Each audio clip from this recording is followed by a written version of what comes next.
Hello and welcome to this special edition of From the South, as millions of U.S. Democratic voters head to the polls to select their preferred candidate in the 6 primaries taking place across 6 states. Here with me in studio is my colleague Martin Pastor, who will be joining me for the next hour. Voting has been taking place in Democratic primaries, which are being held today in what up until now has been a fairly close delegate race between former Vice President Joe Biden and Senator Bernie Sanders.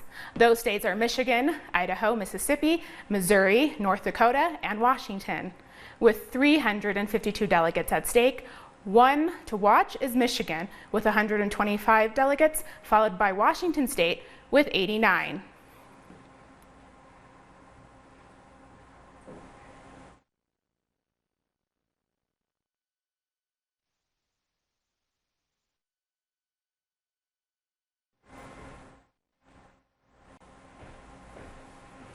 Okay, so Martin, before bring us up to date on what the status is of the different races that are happening now, which polls are open, which are closing now, and what are some predictions you have? So right now, as we speak, Eastern time, three states are closing. Pretty much Michigan, Mississippi, and Missouri are closing at 8 p.m. Eastern time. But like you said, the one to watch for is Michigan. 125 delegates are on stake there. It's a very close race for Michigan. It's the demographic there could go either way, either to Sanders or Biden. So that's a state. It's going to come to a close race at the end of tonight. Let's remember that in 2016, Sanders won the state against Hillary Clinton, but he did it with a very close margin. So now we'll just have to wait and see. I mean, Michigan is an important state. Washington is with 89 delegates. It becomes a state to watch for as well, but it's more likely Sanders will win that state. Okay. Now, these primaries come just 1 week after Biden won 10 out of 14 states on Super Tuesday to take the lead over Senator of Vermont Bernie Sanders. Biden is now seeking to extend his lead ahead of the Democratic National Convention, which will be held in July, in which the final decision will be made over the candidate to face Trump in November. Both Joe Biden and Bernie Sanders hit the campaign trail in Michigan on Monday. You know, just over a week ago, the press and the pundits had declared this campaign dead. Then South Carolina spoke. Then Super Tuesday spoke. And the turnout was incredible. And now tomorrow, Michigan, Mississippi, Missouri, North Dakota, Idaho, Washington State, you will be heard. And we are taking on in this campaign not just Joe Biden, we're taking on the 60 billionaires who are funding his campaign. We're taking on the Wall Street executives who are helping to fund his campaign. Now, apologies for our earlier technical difficulties. We go to our correspondent now in Washington, D.C., Jorge Jestoso, with more. Thank you. Both candidates, Bernie Sanders and Joe Biden, are canceling their rallies tonight in Cleveland, Ohio, due to the coronavirus. Also, the coronavirus is having an impact in the delay of the results that are anticipated is going to happen tonight in this mini Super Tuesday, where 6 states are celebrating primaries in the Democratic Party because many people were voting by mail rather than to attend the polling places. Both candidates, Sanders and Biden, are expecting important victories, especially Bernie Sanders, especially in Michigan, a state that he won in 2016, and he expects again a surprise. And at that time, Joe Biden, the favorite in most of the states, is thinking that he could have a leading advantage at the end of the day in terms of delegates that will push him towards the nomination of the party. We go back to you now.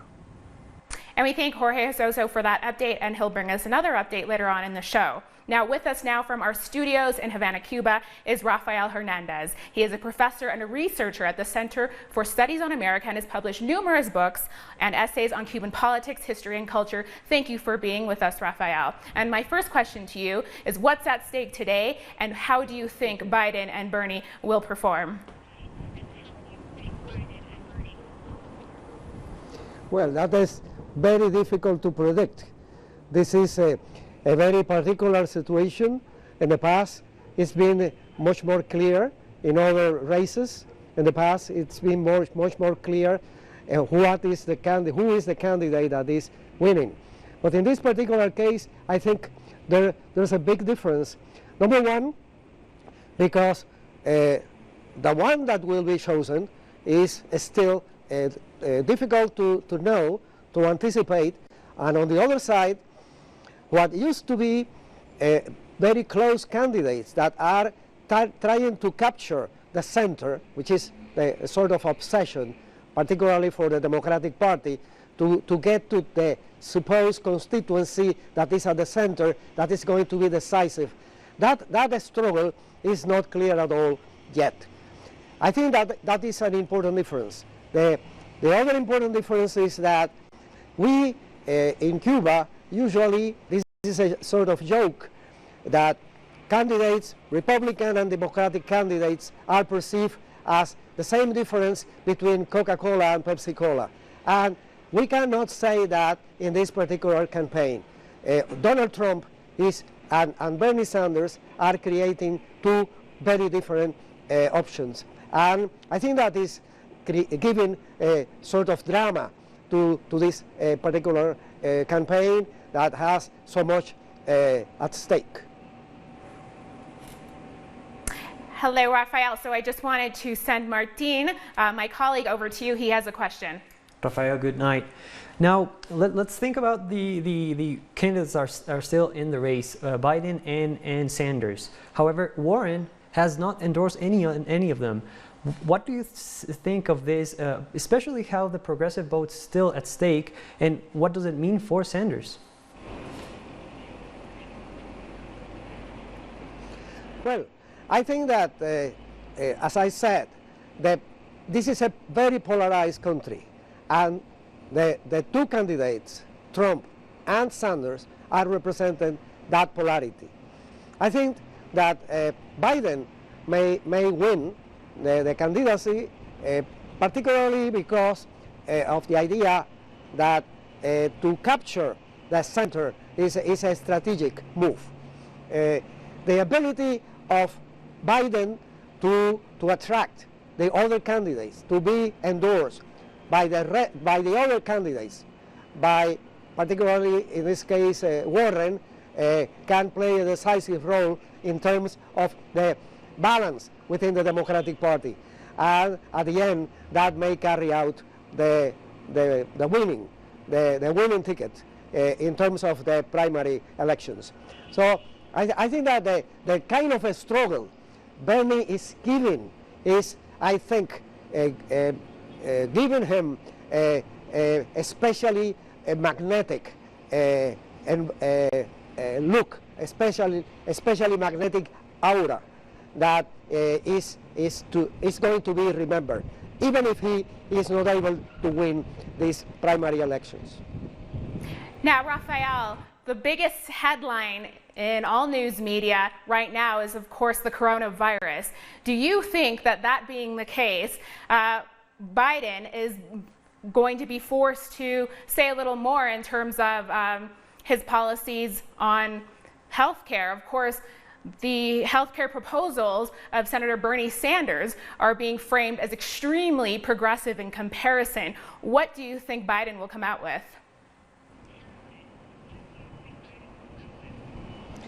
That is also difficult to predict. This is the coronavirus is a completely new factor that has never been there in other elections. A sort of pandemia that is affecting everything and creating a fear. How much the fear is going to influence different kind of social groups, different kind of voters. How much that fear may influence the Sanders voters more or less than the Biden supporters. That to me is the equation. The equation of that the way the factor, the disease and the fear about the disease may influence and may create a completely different climate in terms of what is going to happen. We don't even know what are the economic consequences, the bad economic consequences, how bad those economic consequences of the coronavirus are going to affect the American economy. Still, it is, I think, too soon to know. Thank you, Raphael.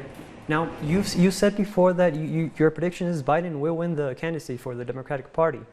Now, if that is the case, how important, however, it was that Sanders introduced these topics like wealth taxes, universal healthcare system, and all these sort of progressive policies that now are being talked every day in the U.S.?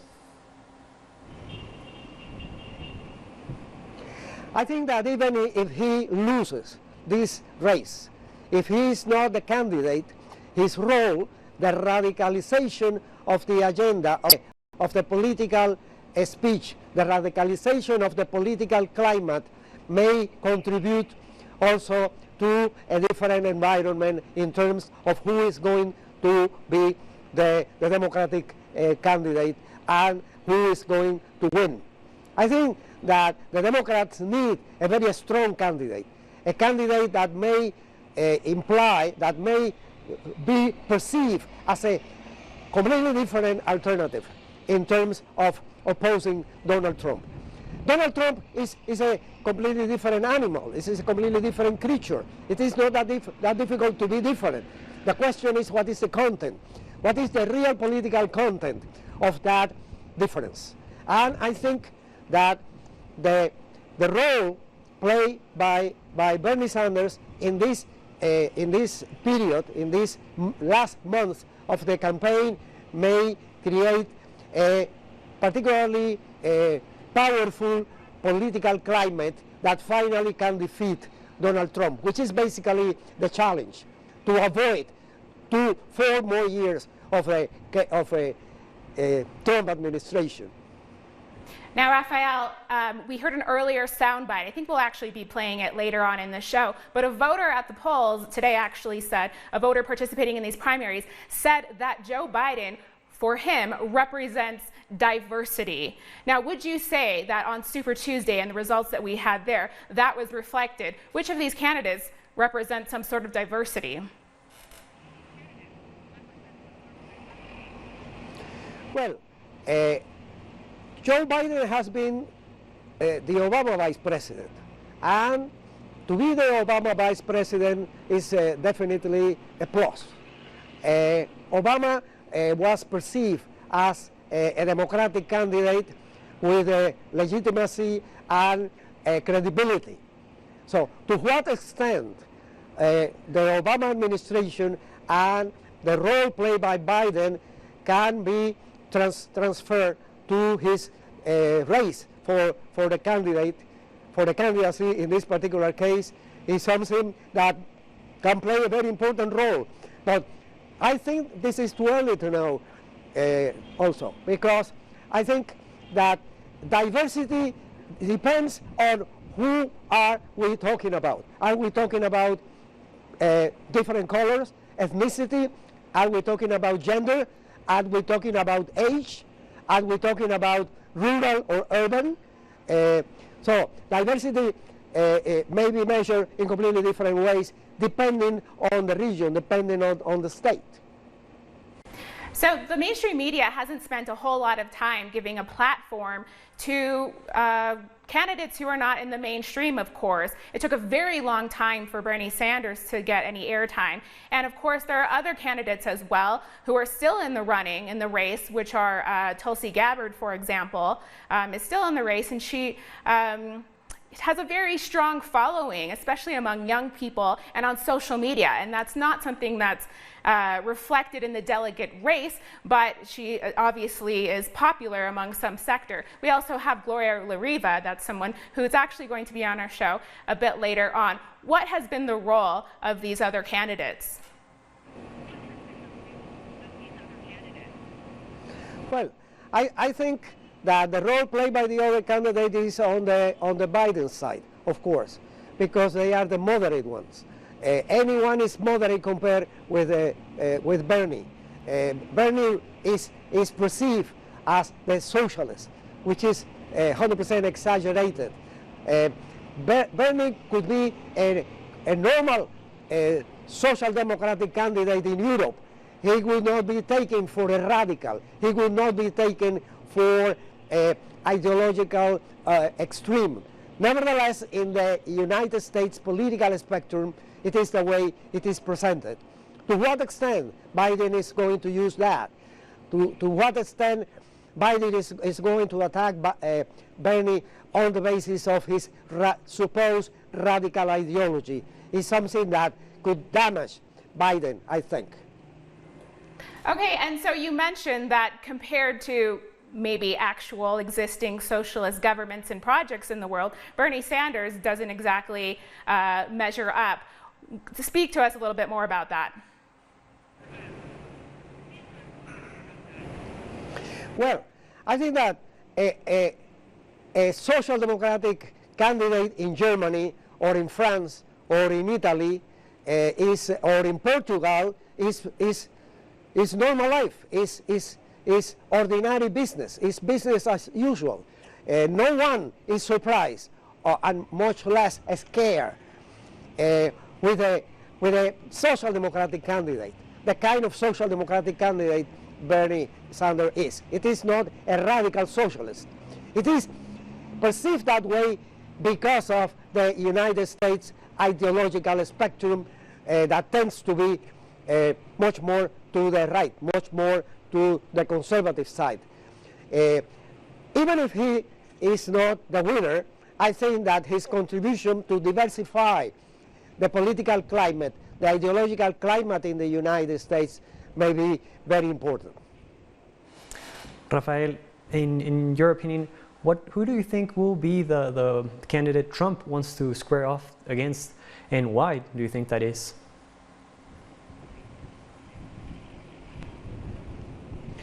Well, I think that the not so good news about these Democratic Party elections, these primary elections, is that the two candidates are fighting each other.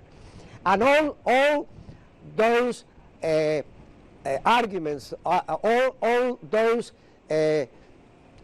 reasons, all those arguments that they are basically using to confront each other, to fight each other, may be used also by Trump as a candidate in the final race. So it is the Democratic race, the primary race is going to weaken the position of the candidates, of the Democratic candidates vis-a-vis Donald Trump. But of course that depends on the final decision in terms of how much the Democratic Party will be able to present a united front against the Republican candidate, against the incumbent. The incumbent has also always an advantage. And in this particular case, Donald Trump is a very controversial incumbent candidate.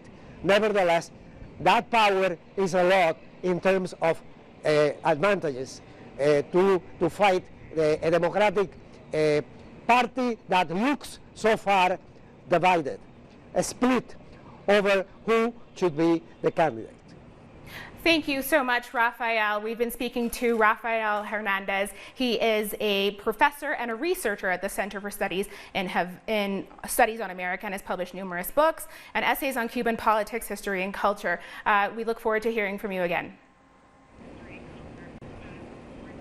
Now we move on. Another candidate for presidency who we haven't yet mentioned, except in a question to Raphael, of course, is Gloria La Riva, who picked up the nomination for the Peace and Freedom Party of California a week ago on Super Tuesday. The nomination was picked up with the majority of support from members. Her running mate is Native leader and political prisoner Leonard Peltier. She recently visited him at the Coleman Maximum Security Federal Prison in Florida, where he's been unjustly imprisoned for decades. Though nominated in California, Gloria will face the official party convention to be held in August. On Wednesday, she participated in an open presidential candidates debate, which saw the participation of 21 candidates outside of the mainstream, of course. Here's what she had to say. My name is Gloria La Riva, and I'm running for the Party for Socialism and Liberation as a socialist candidate. And I agree very much with the concept of free and fair elections, but it's impossible in a country and system where it takes $1 billion to become president and to become a member of the two imperialist parties of this country. And the campaign that I'm running on is a movement with many, many volunteers across the country. We're already growing since the last election of 2016, where I was a candidate, in almost 100 cities. And I believe that the only way to have real and free elections and a true democracy is a complete overhaul of the system, to get rid of this capitalist system where the most essential needs of life, of housing, healthcare, education, culture, social peace, and equality, that almost everything requires it being a commodity, and that the commodities are becoming more and more out of reach of the people. And therefore, it will take a movement. I'm running as a candidate to represent these ideas. And we'll be back with Gloria La Riva, the candidate for the PSL, after this short break. Stay with us.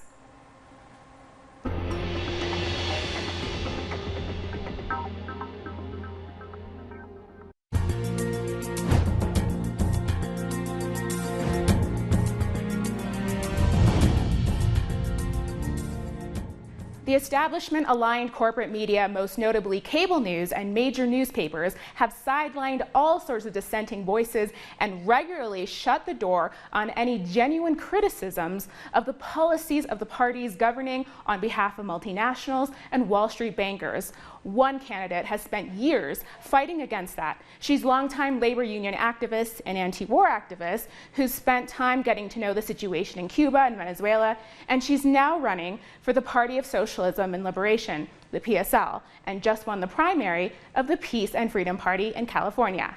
With us now is Gloria La Riva. Thank you for being with us, Gloria. Start us off with why you decided to run as the candidate for the PSL. The elections traditionally in the United States have been solely a race between the Democrats and the Republicans, two parties which hold up the system of capitalism and also have both promoted the wars, sanctions, occupations that we are seeing even today. And I think that the Super Tuesday phenomenon of the other Democratic Party candidates dropping out soon after the South Carolina primary in order to back Joe Biden, despite the enormous popularity of Bernie Sanders and what he represents, a distinct change from the Democrat and Republican status quo. What Bernie Sanders is calling for is an economic program to alleviate the suffering of tens of millions of people in the U.S., and the Democrats weren't going to have any part of that because they're backed by the same interests that back the Republican Party.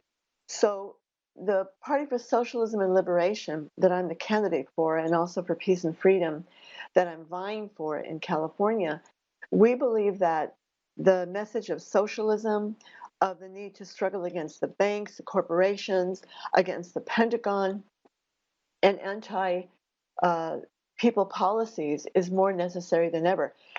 You know, we don't know what's going to end up with the Democratic nomination, but it looks more and more like Joe Biden is going to win the nomination. And I think our message of socialism, of struggle, of the people mobilizing for people's rights, for an end to war, for peace, and for economic justice is going to ring truer than ever. We will be applying to get on the ballot in quite a number of states in the United States. Even though it's a very hard process, you have to gather tens of thousands of signatures, but we have many volunteers, many members ready to do that.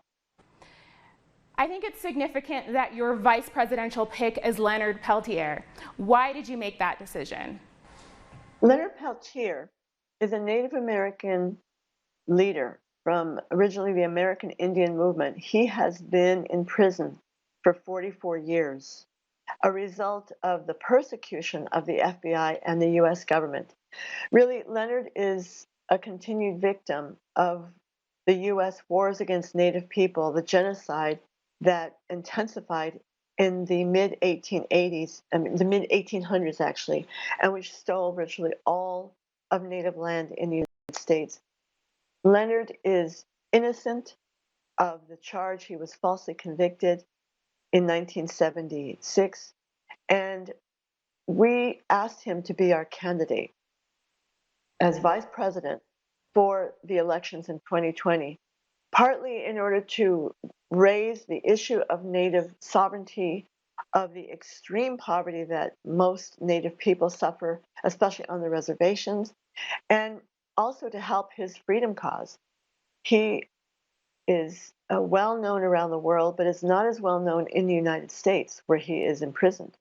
So we have the honor of having him as our vice presidential candidate. When we asked him to join our campaign, he wrote back and said, "Not only am I a Native traditionalist, but I am a socialist."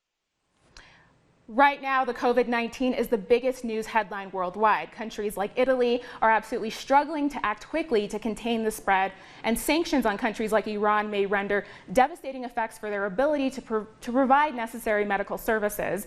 Back in the US, what's socialism got to do with an outbreak like this? First of all, about the COVID-19 illness that is spreading around the world, it's important to take lessons from China and what they did. Despite the vilification in the US media and by certain US officials, China has basically arrested the spread in Wuhan and further in the country. Even though there's been many illnesses, the fact that they took a centralized, very aggressive approach shows the way for the other countries. The building of 3 hospitals within days is amazing. And the United States has that capacity. The US has enormous productive capacity and huge amounts of wealth, but it's not going to help the people. The United States has no guaranteed sick leave for workers, has no guaranteed vacation rights for workers. Many people don't even have vacation. And so now, at a time when people have to be isolated, in quarantine, they're suffering an enormous loss of wages. Most people in this country live barely paycheck to paycheck, and the loss of one paycheck can mean homelessness, can mean destitution. So the Party for Socialism and Liberation in our campaign is demanding, first of all, eminent domain to take over all the empty properties that could house the roughly 500,000 homeless people who stand to suffer the greatest by being unprotected by the elements, not having proper food. We demand that instead of what's taking place today, where the top bankers of Goldman Sachs, of Chase Manhattan and other banks, the executives are going to meet with Trump today, and undoubtedly they will be asking for another hundreds of billions of dollars in bailout, some backing for the federal government. In fact, their crisis is something that has been developing since the last crisis of 2008, and that is their speculative practices and price gouging, profit gouging. We demand that the people have to come first. Our call is for an emergency order for sick leave to be granted to all workers, that there be financing required in order to back. Proper medical care is in the cages and camps where both U.S. citizens and immigrants are incarcerated en masse. What does your party propose in this regard? Just a few months ago, the U.S. government in the federal detention center of the people who are being held by ICE, they refused a demand by doctors and other people in immigrant rights to vaccinate people for the flu. There is a flu vaccine, and yet the government has refused to vaccinate people in these detentions, in the jails, where sadly children and adults are being held separated from their loved ones. Also, in the federal prison, actually, I spoke with Leonard Peltier last night, our vice presidential candidate. He is in a federal prison in Florida, and he and the other inmates in the prison are not getting proper care, even for their certain and current health problems today. He needs medical care and he is not receiving it. So he said, if we're hit by the, as he called it, coronavirus, we're going to be in very great danger. And that's one of our demands, is that prisoners, whether state, local, or federal, and all those who are in ICE, of course, we demand their freedom immediately, but all those people being held in detention must be given prime care as the illness hits, and preventive care, the proper kind of housing for the inmates, the proper nutrition. Many of them are not fed enough, and to stop treating them in where they, in detention, are not allowed to get the care that they need.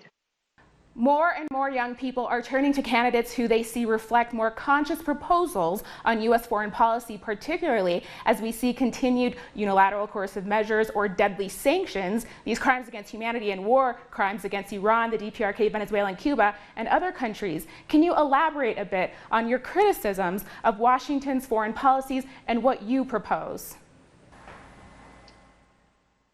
Well, we are calling for an immediate end to the U.S. blockade of Cuba, the sanctions, and really the blockade against Venezuela, Iran, and Syria, some 70 countries that the U.S. is blockading, primarily Cuba, Venezuela, Syria, and North Korea, and Iran. They must be lifted immediately because they need desperately, as all countries, the right to medical access to the medicines that are needed that they can't provide in the country. And also, Cuba, for example, has much that they can offer in terms of medical care. They have the interferon that they're producing en masse and is being used by China, for example. People of the US and the world could benefit.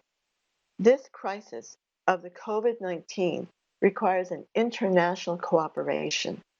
And the blockade, which is harming the Cuban and Venezuelan people, is creating unnecessary suffering and even deaths. Food is being blocked from Venezuela. Cuba is being denied the oil that they have a right to from Venezuela in exchange for their cooperation with Venezuela in terms of teachers and doctors. This is a crime against humanity.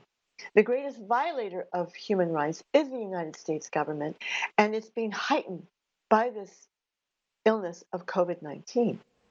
So I think that the youth of the United States are definitely the ones who come out in the streets against war. We saw thousands of people just in January, on January 4th and 25th, against the danger of a war against Iran. And this is the hope that we have. I think that's why many of them are supporting Bernie Sanders.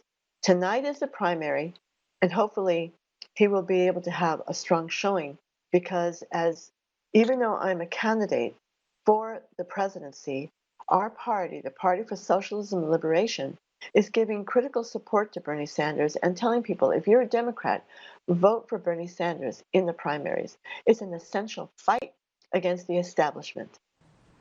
Thank you so much for your time, Gloria. We've been speaking to Gloria La Riva. She's a longtime labor union activist, an anti-war activist, a friend to Cuba and Venezuela, and she's now running for the Party of Socialism and Liberation.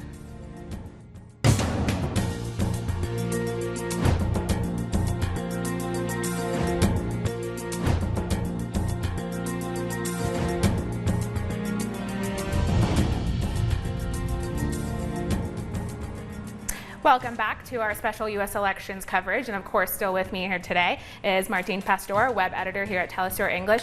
Martin, tell us about what's happening in terms of the exit polls. So, I mean, exit polls are usually what we expected. I mean, as we see, Michigan was probably it's a very contested state, and right now Biden is leading. But let's remember that's just 10% reporting. We'll probably have results in 2-3 hours still.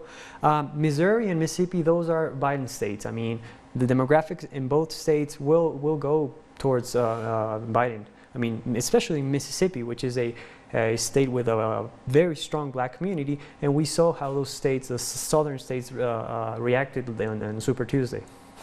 Absolutely. Okay, so speaking of Biden, some people say that they are voting Biden because it's the most practical move, and they even claim that he could beat Trump, while others say that Bernie Sanders' record over the past 40 years is why they want him to be nominated. So by far the most important issue for me is who can defeat President Trump. There are going to be one, maybe two Supreme Court seats that are up for choosing by the next president, and I think Vice President Biden has the best chance to defeat Donald Trump and win states like Michigan. I think there's a chance this could be a close race. Senator Sanders certainly has a lot of support here in Michigan, and rightly so. He's a very inspiring candidate. But Michigan also has a very practical streak, and so I hope that Michigan will support Vice President Biden. That the support that he gave to President Obama, and I like the way he worked with him. So I'm sure he can get some other people to support him like that too. I think his consistency over the last 40 years, his policies aimed at restoring the middle class, and really everything he's been fighting for his entire life, I stand with. I'm optimistic. I was part of the voters that helped him get elected in 2016, win the primary. And they'd counted us out then, so I'm hopeful for today. Now I want to ask Martin here, who's with me, a bit about the claims Joe Biden has been making on the campaign trail. But first, let's listen to some of what Joe Biden has had to say. You want a nominee who's going to beat Donald Trump, keep the House of Representatives, win back the United States Senate, join us. You want a nominee who's a Democrat, a lifelong Democrat, a proud Democrat, an Obama-Biden Democrat, join us. You want a nominee who will bring the party together and not tear it apart, join us. Okay, so let's see. Biden says he's going to beat Trump, keep the Democratic Party in control of the House of Representatives, and win back the Senate. How much of that is actually possible? I mean, he's promising a lot, and let's start with the first question. I mean, can he actually beat Trump? And the answer is yes, but let's remember that also Sanders can beat Trump. Real Politics just came out with a poll yesterday, which places both Sanders and Biden as possible winners in a front race against Trump. So that's something we know it could happen. Now, the important thing is, could they maintain the House of Representatives Democrat and take over the Senate? I mean, they could. This could happen. It comes with a lot of issues at this moment. There are incumbent Republicans coming out at around 20, and let's remember the Senate's 53-47 for the Republicans. So the difference is not that much. I mean, they could take the Senate back. And there are also these claims by some that Biden actually represents diversity. Why would anyone insist that that's the case? I mean, it goes further to a very deep Obama vote. I mean, people still remember him as the vice president of President Obama, which was very representative for the black community in the U.S. So it does not make him a representative of diversity, but what he meant for those people in 2008. Okay, so let's go over here to the wall and take a look at the number of delegates up for grabs during today's primaries. I believe we have a map, and so it looks like we still have a whole lot left to go. Tell us about that. Yeah, tonight we are deciding on 9% of candidates. By the end of tonight, there's going to be around half of them that will be pledged. But there are still important states that are still up for grabs. Florida is one of them.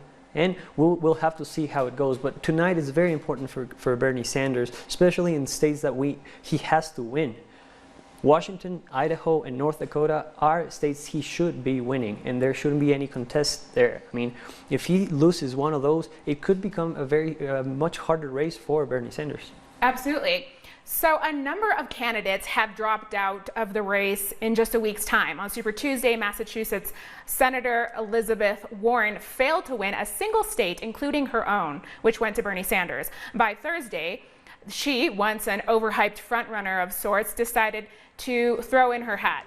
The candidate who represented the mainstream of the Democratic Party said one of the hardest parts of this is all of those pinky promises and all of those little girls who are going to have to wait 4 more years.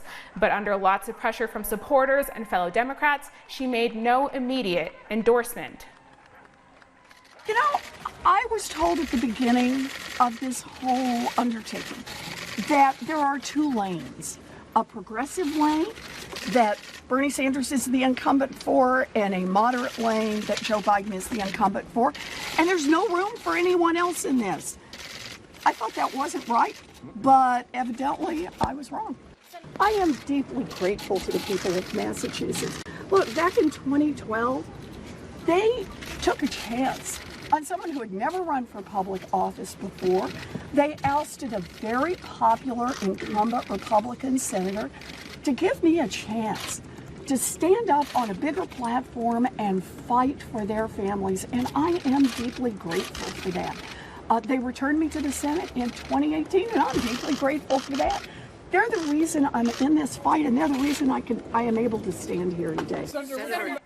So what has Elizabeth Warren been waiting for? Why has she not yet endorsed another candidate? I mean, it's a very complicated question. It comes down to why is Warren not deciding for Sanders? I mean, it comes down to, is she waiting for something to happen, or is she very still angry at Sanders for the things that happened throughout the campaign? Now, even if she's doing it consciously or unconsciously, she's helping the Democratic establishment, and at the end of the day, she is hurting Sanders. Absolutely. Now we're going to go back to our correspondent in Washington, D.C., Jorge Gestoso, who has the latest information. Hello, Jorge. Thank you for being with us once again. Please let us know, what is the latest?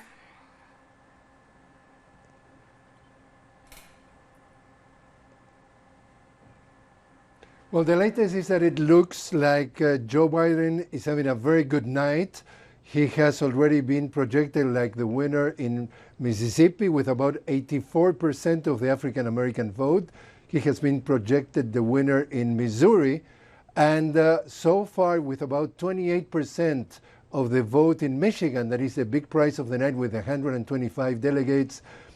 Biden is leading Sanders for about 8 percentage points, and the trend is not looking necessarily very encouraging for Sanders. We believe that according to the trend in the other states, Joe Biden could have an important night, and for Sanders will be, as you guys were mentioning, a key moment in his career. So if he manages to stay not too far in terms of delegates, in terms of what's going on, he could eventually has the possibility to catch up. If we see that at the end of the night, the difference between the delegates is big and big, it's going to have an uphill battle in the coming, for example, next week on Tuesday, it's going to be another 4 states to be having primaries, and not necessarily also he looks extremely good in states like Florida, Georgia, and New York. So most definitely we are seeing that Bernie Sanders is paying the price of the establishment altogether fighting against him in terms of supporting, since the big victory of Joe Biden in South Carolina, to push Biden as the candidate of the party, and having the economic establishment, the political establishment, and also the establishment within his own Democratic Party supporting Biden, and also with the complicity of the mass media that most definitely since Mississippi and since South Carolina were permanently praising Joe Biden and definitely putting aside Bernie Sanders. Exactly the same pattern that we have seen 4 years ago when they were pushing for Hillary Clinton. Jorge, leaving the results behind as we wait for them, today in the campaign trail, Joe Biden had an altercation with a worker in the morning. I mean, things got heated up, and now it's a viral video. Do you think this will hurt him at the end, and does it hurt especially the blue-collar workers and the vote they can give him?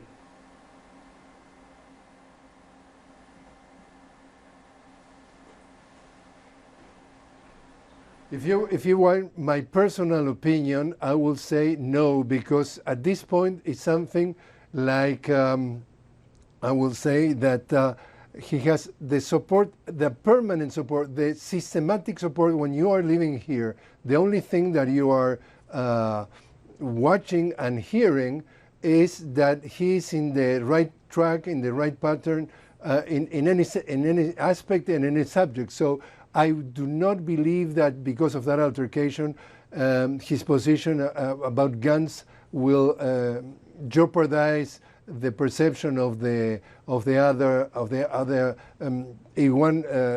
electorate. But most definitely, he's like armored, supporting everything storm that is being thrown, except what is going to be waiting in the sidelines. That is going to be Trump. That is going to, of course, most definitely at this very moment, is trying to dig new dirt regarding Ukraine to try to to diminish his campaign and his image. Bernie Sanders could eventually win tonight in Michigan, but most definitely what is very important for the Democrats is that the Democrats lost Michigan for 10,000 votes, 10,700 votes against Trump in a state that 4.5 million people voted. So for them now, the philosophy, if you want, is everybody against Trump. So whoever is going to be the candidate, let's stay behind him. So far, Sanders said that if he's not the candidate, he will support Joe Biden, and we have seen that Kamala Harris and also Cory Booker was joining Biden. So things looks pretty already in a way that he really has Bernie an uphill battle to try to reverse the trend, I would say. Now, Jorge, just moments before our program began, we saw that Vice President Mike Pence held a joint press conference with both health officials as well as some authorities on the U.S. economy. And I think that was to ensure people that things are stable amid concerns about stock markets and the impact on the U.S. economy with the whole coronavirus. So do you think that this news of the coronavirus and the stock markets is going to hurt or help either of the candidates?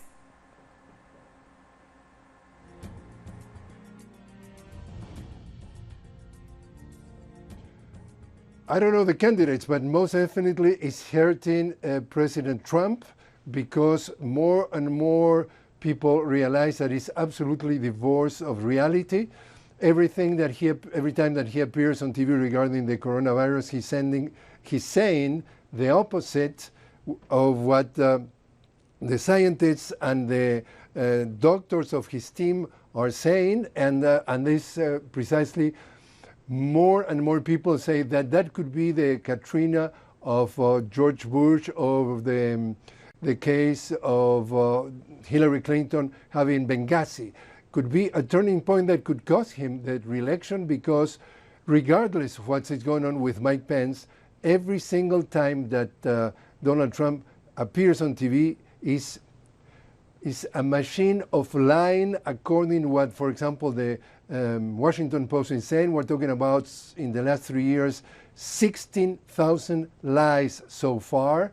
And the issue is that, given the fact that it's the real first big crisis that he's facing, it's considered that the poor management that he's showing could hurt him in November. So basically, whatever Mike Pence says or whatever the doctor says is going to be absolutely trying to diminish the reality. And the only thing that Donald Trump cares is trying to send economic signals. Everything is fine, everything is going to go smooth, everything was under control, kit tests for coronavirus are available, which absolutely exactly the opposite. The figures that he mentions also are totally out of reality. So forget about Pence, and definitely the issue here is Donald Trump, and the candidates, Biden and Sanders, are precisely highlighting the lack of management and the lack of connection with reality, because, again, it's a lie after a lie after a lie regarding which day since the coronavirus. So far so that, for example, the country was in this pandemic, and this past weekend, he was at his residency in Florida, in Mar-a-Lago, playing golf and meeting with Jair Bolsonaro, nicknamed the Trump of the tropics, discussing how to oust Maduro in Venezuela. Thank you so much, Jorge Gestoso. This is our correspondent, Jorge Gestoso, in Washington, of course, and we'll get back to you soon. Now we want to turn back to our earlier newscast where we were joined, a clip from our earlier newscast where we were joined by Carlos Alzugaray, a diplomat, professor, and PhD in historical sciences. He gave us some of his input on today's primaries and his predictions. Well, I think it's looking like Biden will continue to extend his advantage. Of course, we have to wait. We cannot predict, especially Michigan should be the signal where if Bernie Sanders does very well in Michigan, then we are into a very long campaign. Remember, with these states, with these 6 states today, we are only at the mark of 20 states. So we have still another 30 states to go. So we have to keep our minds open. But of course, it's very important for Bernie Sanders to do today very well, because he did very well the first 3 dates. Then Biden did very well in South Carolina and Super Tuesday. This is kind of a minimal Super Tuesday, so it's going to be interesting. Well, I always say that it is very early to predict the U.S. election. We have to wait until we are closer to the November 3rd date.